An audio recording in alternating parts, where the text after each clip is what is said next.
हाँ नमस्कार। ये GS4 IAS मेंस का क्वेश्चन पेपर जो एथिक्स मोरल से रिलेटेड है 2019 का क्वेश्चन है। ये के 5 सीरियल नंबर 5 का बी। ये कह रहा है कि emotional intelligence is the ability to make your emotions work for you. ध्यान दीजिएगा, work for you instead of against you. Do you agree with this? We discuss. संवेगात्मक बुद्धि आपके अपने संवेदों से आपके अपने विरुद्ध कार्य करने के बजाय आपके लिए कार्य करवाने का सामर्थ्य है। मतलब ये है कि आप हैं तो आप अपने लिए काम करवाएंगे। इंडिविजुअल आप हैं। ये आप ऐसा नहीं करेंगे कि आप जो है दूसरे का भला करने के लिए काम करेंगे, ये कह रहा है। तो ये नहीं है, ये है। तो ये कह रहा है कि आपको संवेगात्मक बुद्धि आपको अपने संवेदों से आपके विरुद्ध कार्य नहीं कराना है बल्कि अपने लिए काम करना है। इसको पूछ रहा है कि इस विचार से सहमत है। आप लिखिए 100% सहमत है। ये 100% सही है।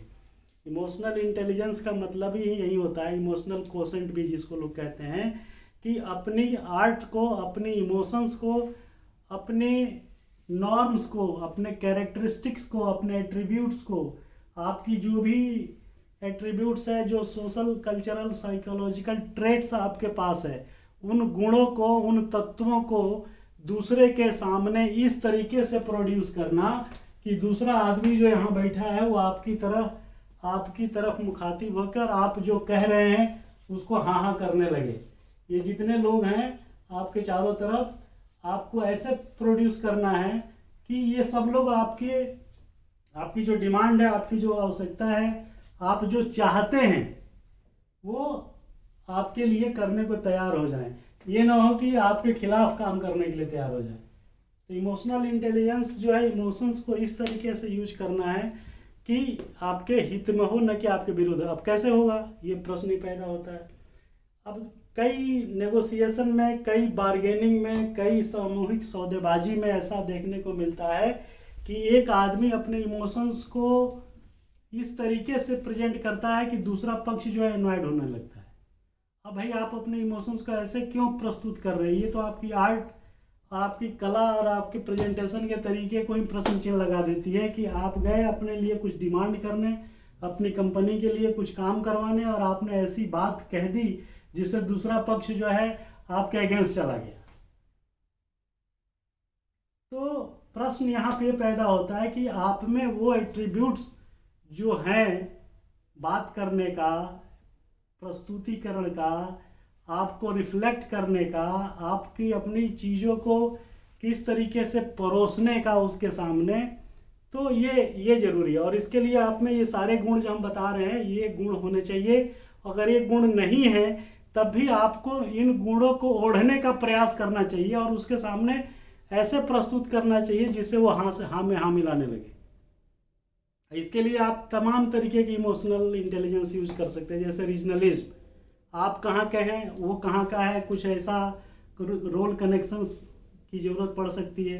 तो आपको इमोशनल इंटेलिजेंस यूज करने में जोग्राफिकल लोकेशंस, टोपोग्राफी, जो आपका जो एरिया है जहाँ से आप बिलोंग करते हैं उसको यूज कर सकते हैं। सेम आप जिस इंस्टीट्यूट से पढ़े हुए हैं, अगर वो भी उस टाइप से है, उससे बात करने से पहले आप उसका बैकग्राउंड सारा पता करके तब जाइए।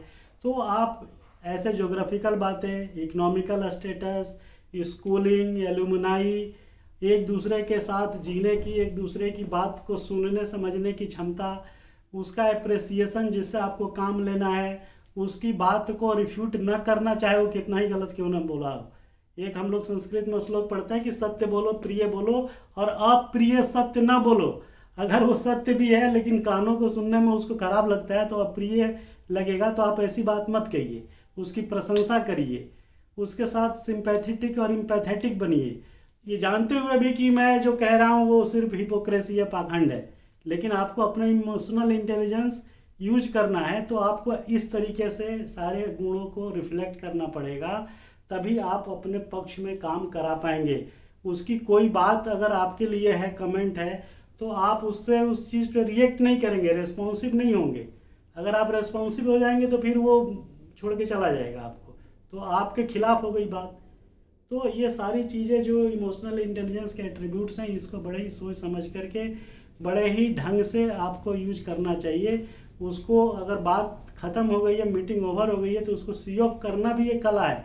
और सी ऑफ करने के लिए भी किसको भेजना, इसका सिलेक्शन भी आपको ध्यान से करना चाहिए, जिससे वो व्यक्ति जिससे आपको काम लेना है वो थोड़ा सा फील गुड फील करे और आपके प्रति एम्पैथेटिक होकर आपका जो असाइंड वर्क था उसको पूरा करे। तो ये सब टेक्निक्स यूज करना है। Thank you very much.